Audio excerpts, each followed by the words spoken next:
आप सब लोगों में से कौन कौन कंफ्यूज होते हैं जब भी बात आती है एस्से लिखने की। एस्से लिखते हो तो समझ नहीं आता कि कौन सा कनेक्टर यूज करें, किस तरीके के सेंटेंसेस यूज करें। So guys please watch this video in detail. ये है वीडियो बैंड्स ब्रू की। अब आप सोच रहे होगे कि बैंड्स ब्रू है क्या। सो गाइज जब भी एस्से लिखना होता है हम हमेशा कंफ्यूज होते हैं कि कौन सा कनेक्टर यूज करना है, कैसे कनेक्टर यूज करना है, कौन से पर्टिकुलर पैराग्राफ में कौन सा कनेक्टर यूज करना चाहिए, कैसे एक सेंटेंस को, एक आइडिया को एक्सप्लेन करना चाहिए। So there we use bands brew. अब ये बैंड्स ब्रू आया कैसे? सो मुझे याद है I was taking one class and उस पर्टिकुलर क्लास में लर्नर्स मुझे कहते हैं कि मैम हमें समझ ही नहीं आ रहा कि कैसे हम अपने एस्से में वैरायटी शो करें। हम लोग एक ही कनेक्टर यूज करते रहते हैं और हर बार कंफ्यूज होते रहते हैं। So that particular time student से बात करते करते आई रियलाइज कि यार बात तो इनकी ठीक है। जब मैं भी एस्से लिखती थी तो मुझे भी कंफ्यूजन होती थी, यार वैरायटी होनी चाहिए ना, ऐसे थोड़ी ना याद रहता है कि मैंने ये यूज कर लिया वो यूज कर लिया। तब आया था मेरा बैंड्स ब्रू मेथड। सो बैंड्स ब्रू मेथड है ये एक, एक्चुअली आप कह सकते हो ये शॉर्ट फॉर्म है। ये हर एक वर्ड का एक फुल फॉर्म है जो कि मैं बताने वाली हूँ। So bands brew is the short form of the uses of connectors in a particular essay. So writing जो है इम्पॉसिबल है बैंड्स ब्रू के बिना, और देखो कैसे। सो गाइज वीडियो को एंड तक जरूर देखना वरना समझ नहीं आएगा बैंड्स ब्रू है क्या, कैसे इसे इनकॉर्पोरेट करना है एस्से में, and how can you score 7 above band score in your writing module. ठीक है। सो बैंड्स का मतलब क्या है यार? ऐसे ही एक रैंडम डे था, कनेक्टर्स तो हमें सारे याद थे तो हम लोग कनेक्टर्स लिखने लग गए कि ये वाला कनेक्टर भी जरूरी है, ये भी जरूरी है, ये भी जरूरी है, ये भी जरूरी है, सारे यूज करने चाहिए। फिर अब वो कनेक्टर जब मैं सोच रही थी तब मुझे लगा कि बैंड्स ब्रू यूज करना चाहिए। तो उस पर्टिकुलर केस में क्या करा, देखो इधर when we are talking about this connector, yes. So bands brew में ये जो बी है, this B stands for besides this, ठीक है। A stands for although, N stands for not only but also, D despite this, S since, again B जो आ रहा है that is for besides this हो गया। अब ये वाला जो B है this is because of, rather than, either or and while whereas। ये वाले कनेक्टर्स यूज करो अपने एस्से में and you'll see the changes in your band score. Now cohesive devices है ये सारे। बैंड्स में first is for besides this. Besides this का मतलब होता है इसके अलावा। बिसाइड्स दिस हम यूज करते हैं जब भी हमें कोई न्यू आइडिया या कोई न्यू रीजन ऐड करना हो, ठीक है। कोई भी न्यू आइडिया ऐड करना है या न्यू रीजन ऐड करना है then we use besides this. ये बहुत ही कॉमनली यूज होता है बॉडी पैराग्राफ 1 और बॉडी पैराग्राफ 2 में, जब भी आपने एक और आइडिया देना है। Because in a particular body paragraph most of the times हम 2 आइडियाज तो लेते हैं ना एक पैराग्राफ में, तो जब सेकेंड आइडिया देना है besides this. So besides this their interest is also getting developed in recreational activities. इसके अलावा उनका इंटरेस्ट भी डेवलप हो रहा है कहाँ? रिक्रिएशनल एक्टिविटीज में। सो ऐसे हम यूज कर सकते हैं बिसाइड्स दिस। अब जब भी आप एस्से लिखोगे ना तो बस आपने क्या करना है, आपने बैंड्स ब्रू क्वेश्चन पेपर पे जहां पे आप प्लानिंग कर रहे हो कि एस्से की, वहां पे बैंड्स ब्रू लिख के रखना। बैंड्स ब्रू लिख के रखना और जैसे जैसे आप एक कनेक्टर यूज करते जाओ अपने एस्से में कट करते जाओ, आपको पता चल जाएगा by the end of the, ठीक है, by the end of your essay you will get to know that you have incorporated many of these. जरूरी नहीं है कि हर एक कनेक्टर यूज करना है, but at least 7 out of these, 8 out of these at least use करो। Next is although. ऑल्दो एक ऐसा कनेक्टर है मैं जब भी यूज करती हूँ ये यूजुअली कंक्लूजन में यूज करती हूँ, ठीक है। सो 2 कॉन्ट्रास्टिंग व्यूज हमारे पास है। आइडियली टोटली एग्री और टोटली डिसएग्री के अलावा, टोटली एग्री और डिसएग्री के अलावा कोई भी एस्से आ जाए, सो वहां पे आप कंक्लूजन में बिना कुछ सोचे समझे ऑल्दो ऐड कर दो। कैसे? इन कंक्लूजन कॉमा ऑल्दो, ठीक है, in conclusion comma a small हो जाएगा। Although air pollution is proliferating at a swift pace, in conclusion comma, ठीक है, although air pollution is proliferating at a swift pace, the provision of improved mass transit facilities can ameliorate the situation. ये जो provision है improved mass transit facilities का, ये situation को ameliorate कर सकता है, इम्प्रूव कर सकता है, बेटर कर सकता है। ठीक है, समझ आ गया। Next, not only but also. Not only but also bands brew में ही एन का है। ठीक है, एन के लिए not only but also. Not only but also तब यूज होगा जब आप कोई दो रीजन स्टेट कर रहे हो या आप कोई आइडिया को एक्सप्लेन कर रहे हो और उसके टू पार्ट्स हैं, कुछ टू थिंग्स को एक्सप्लेन करो। ये हम बॉडी पैराग्राफ्स में यूज कर सकते हैं। फर्दर मोर, इसमें फर्दर मोर से स्टार्ट कर लो या जैसे आपका मन करे। Further more the pupils are not only, ये हम आइडिया को एक्सप्लेन करने के लिए यूज करते हैं most of the times. So further more the pupils are not only achieving high scores but also enjoying their studies. So यही मैं आप सब लोगों को बोलती हूँ यार, जब मैं प्रिपेयर कर रही थी ना तो मुझे पता है कि मैं खाली अचीव नहीं कर रही थी हाई स्कोर्स, बट मैं इंजॉय कर रही थी प्रिपरेशन। अगर प्रिपरेशन इंजॉय करोगे ना स्कोर भी आएगा।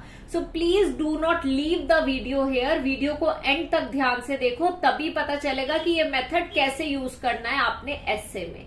ठीक है, अच्छी तरह ये यूज करो and see the changes in your scores. Next is despite this. So despite this कैसे यूज करेंगे? Despite the rise body paragraph में यूज होता है, इंट्रोडक्शन में भी यूज हो जाता है कभी कभार। Despite the rise in number of कोविड-19 cases, people are travelling more than ever before. हालांकि कोविड-19 केसेस में जो है इंक्रीज हो रहा है, राइज हो रहा है, people are travelling more than before. ठीक है, इसके बजाय राइज हो रहा है फिर भी still people are travelling more than ever below despite the rise in. So despite के साथ क्या आ जाता है? द राइज इन नंबर, एक नाउन फ्रेज आ जाता है कोई साथ में। ठीक है, नेक्स्ट इज सिंस। ये मोस्ट कॉमनली यूज होता है लेटर राइटिंग में। एक पर्टिकुलर पैराग्राफ को बिगिन करने के लिए आप सिंस से कर सकते हो, it will help you in scoring well. Since I am not feeling well I will not go outside. Since का मतलब होता है क्योंकि, आंसरिंग वाई, क्योंकि मैं वेल नहीं फील कर रही हूं I will not go outside. अब I am not sure whether we write it like this और क्योंकि लिखते हैं, so please do not troll me for this thing, but later में सिंस के लिए, since I am not feeling well I will not go outside. Okay, cut ही कर देते हैं, चलिए। ठीक है, नेक्स्ट अब आ गया हमारा ब्रू। ये भूलोगे नहीं आप कभी भी। बैंड्स ब्रू क्वेश्चन पेपर पे लिख लो और बस लिखना शुरू करो। यूल सी कि कितना इजीली आप ऐसे को लिख पाओगे, कितना कम टाइम लगेगा आपको। बस आइडियाज के बारे में सोचना पड़ेगा, बाकी सब कुछ यहाँ पे ऑलरेडी होगा यार।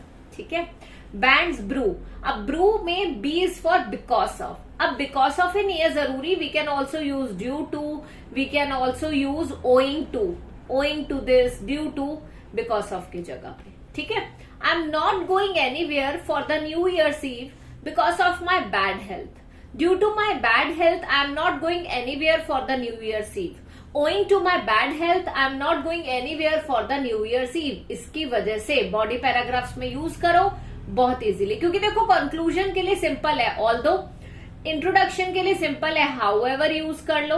ठीक है, तो बॉडी पैराग्राफ्स के लिए बाकी के कनेक्टर्स यूज हो जाएंगे, वाइल भी यूज हो सकता है वैसे कंक्लूजन में। Next is rather than. ये मेरा फिक्स्ड है, यूजुअली मैं बॉडी पैराग्राफ 2 में रादर देन यूज करती ही करती हूँ। Rather than blaming others for our own mistakes we should find a solution. Rather than blaming others for our own mistakes, अपनी मिस्टेक्स के लिए दूसरों को ब्लेम करने की बजाय हमें सॉल्यूशन ढूंढना चाहिए।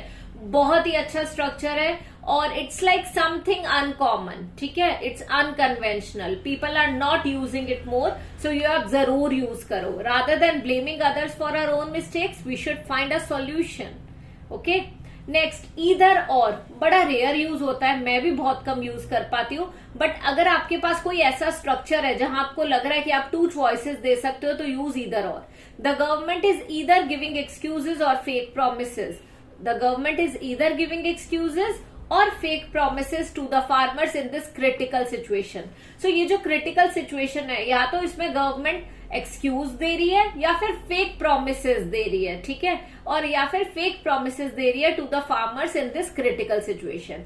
डेफिनेटली इन बॉडी पैराग्राफ, एक आइडिया को एक्सप्लेन करने के लिए। Last is while whereas, जो हम इंट्रोडक्शन में भी यूज कर सकते हैं कॉन्ट्रास्टिंग व्यूज के लिए, जब भी दो अलग अलग व्यूज है। डिस्कशन ऐसे में भी यूज कर सकते हैं, ठीक है। A few individuals opine that consumption of junk food is not that bad, while others assert it has adverse implications on our body. कुछ लोगों का मानना है कि consumption of junk food is not that bad, while others को लगता है assert it has adverse implications on our body. So ये हो गया while whereas. So this was the rule bands brew. अब यार देखो एक चीज है, बैंड्स ब्रू तो यूज करना ही करना है, पर जब भी मैं क्वेश्चन पेपर पे बैंड्स ब्रू लिखती हूँ ना, मैं साथ में जरूर लिख लेती हूँ एच, क्योंकि ये मेरा फेवरेट कनेक्टर है, I can say so. However बहुत इजीली इंट्रोडक्शन में यूज हो सकता है, और इससे आपकी इंट्रोडक्शन का होल मीनिंग ही चेंज हो जाता है, क्योंकि with the help of however in introduction you can even incorporate semicolon, जो कि एक स्ट्रॉन्ग थिंग है, पंचुएशन मार्क जो कि हर कोई यूज नहीं करता। It is concurred by many that the injection of junk food, ये माना जाता है, it is concurred by many that the injection of junk food is attributing to excessive body weight. However I assert that the cause is different. सो ये माना जाता है, ठीक है, काफी लोगों से ये माना जाता है, it is concurred by many that the injection of junk food is attributing to excessive body weight. ये जो इंजेक्शन है जंक फूड की, it is attributing to excessive body weight. What is it doing? It is attributing to excessive body weight, excessive body weight में attribute कर रहा है। However I assert that the cause is different, बल्कि however, परंतु मुझे लगता है कि इसका रीजन कुछ और है। So this is the way we can use however is must to go for in introduction. So guys इस तरीके से बैंड्स ब्रू यूज करो, हाउएवर यूज करो, वीडियो को 2 बार देखो, 3 बार देखो, अच्छी तरह समझ लो। आपके माइंड में ये चीज बस एक इम्प्रिंट हो जानी चाहिए कि मुझे ऐसे ही ऐसे लिखना है, मुझे यही कनेक्टर्स यूज करने हैं। इस तरीके से बॉडी पैराग्राफ में यूज कर सकते हैं, इंट्रोडक्शन में यूज कर सकते हैं। मैं श्योर हूं कि आपका बहुत अच्छा स्कोर आएगा, बिकॉज ये मेथड ने मेरे काफी सारे लर्नर्स को बैंड 7 तक लेके गया है, ठीक है। So please watch the full video in detail and share the same with many of your friends और many IELTS aspirants out there। मुझे पता है बहुत सारे लोग एग्जाम देने का सोचते हैं, क्लियर नहीं होता, हेल्प चाहिए होती है। Take the help of this rule and I am sure you will prosper. So thanks a lot for watching this video, and if you liked my teaching style, ठीक है, अगर इस वीडियो में if you have liked my teaching style, I would suggest you to subscribe to my YouTube channel and share the video with as many as possible. Bye bye, take care.